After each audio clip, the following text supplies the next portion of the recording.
Ma sœur, tu as les clés de la pureté, de la piété. Oh ma sœur, tu t'es confiée à Allah et son messager. Aucun respect pour tes valeurs, sans cesse on te fait du tort. On oublie que derrière ton corps, ton âme renferme un vrai trésor. Au plus profond de ton cœur, tu recherches respect et bonheur, symbole de la pudeur, oublié par tant d'imposteurs. Être aimé pour ses valeurs, y a-t-il un mal dans ses idées? Être aimé pour ce que tu es, est-ce vraiment trop demandé? Recherchant sans cesse la piété, qui pourra bien t'illuminer. Tu trouveras la solution à travers les invocations. Allahumma guide nos sœurs, y a tant d'amour dans leur cœur.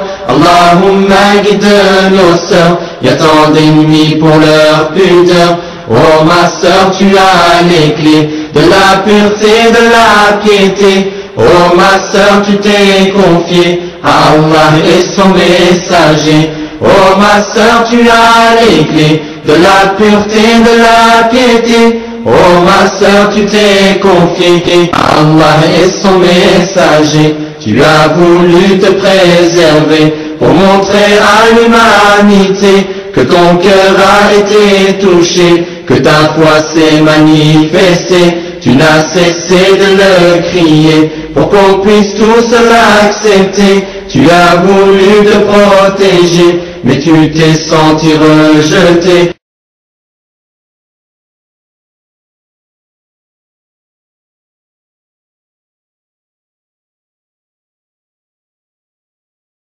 Crack the same stupid jokes, and I still like the same sort of things, and you know, I've still got a lot of the same cool friends I had before, and some cool new friends that I've made since becoming Muslim, some of whom are Muslim and some aren't.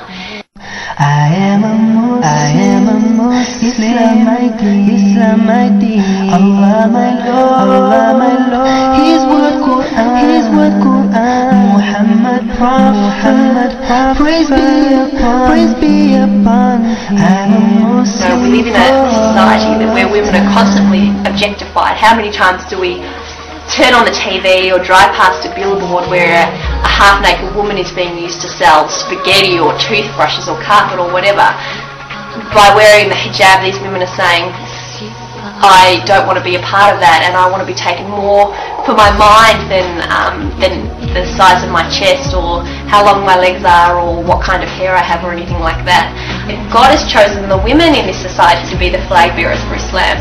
You know, my husband has a beard, but people can't necessarily tell that he's Muslim, you know.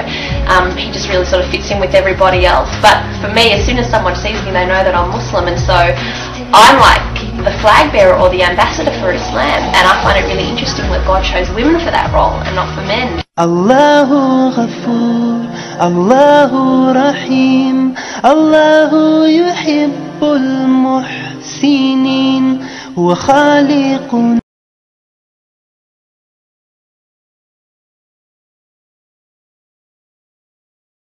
Line. Hello, you're alright, come in. She's nervous, but eventually agrees to be filmed in the privacy of her home. Were you searching for some kind of meaning? I think, yeah, but then I think if any human being doesn't ever question why they're here, then I think there's something wrong in that. And even though one part of me was saying it might upset people if I did this, I mean, I got to the stage in the January 3 years ago where I thought I have to follow this. This is the right way. I like to identify myself as a Muslim. I do feel disappointed with myself if I do go out, you know, like this. But I do think I really should be covering my head. So why don't you wear a scarf? I guess it is just worrying about people's reactions, and I know that that is an excuse. It's not a reason, it is an excuse. I'm worried, I think, if I'm going to work with this headscarf on, people will treat me differently, people will think I'm strange, people will think I'm foreign. I wish I did have the strength to do it, and I'm hoping that in the next few months I will do. In the next few months? I hope so. But then I did say, oh, when I start work, I'm going to put the headscarf on, it's not going to come off. And then I bottled out. Can we see what you look like with your headscarf on? if you like. Can we? Yeah. So can you like use anything, or are there specific hijab things? Someone I know said that you can tell where someone comes from according to what their scarf's like, but so I don't know where people think I come from. Look in the mirror because I get it wonky. Like that. Make sure like that's covered there. I feel in a way like I'm leading a double life because people don't know I'm Muslim. That sounds terribly exciting. It's not that exciting, but it does feel a bit deceptive because I believe what I'm following is the truth, so I want to be honest about it. But then that's my weakness. You look like a Muslim now. I am.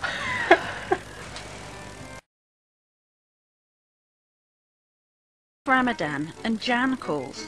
She's made a major decision. Despite her more liberal interpretation of the rules of Islam, she's decided to wear the hijab. It's Monday morning and she's got to go to work. How are you feeling about it? Well, I was just upstairs in the bathroom and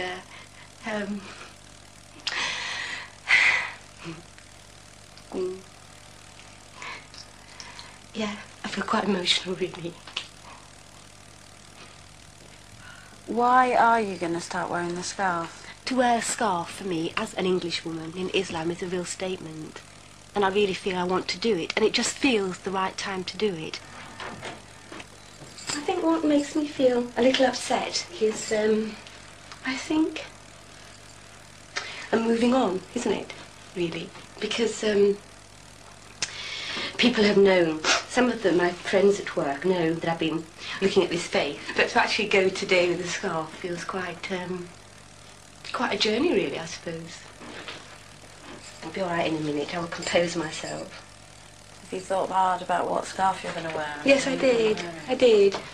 I've seen a lot of people wearing scarves in different ways, and I think I quite like this way, and it seems acceptable and doesn't feel too covering for starters, for beginners. What I'll be like in 5 years, or whatever. Also, I'll put a top on too, because it protects space to pray like. So you wouldn't go out in that t-shirt then? No. Did you used to? Yes.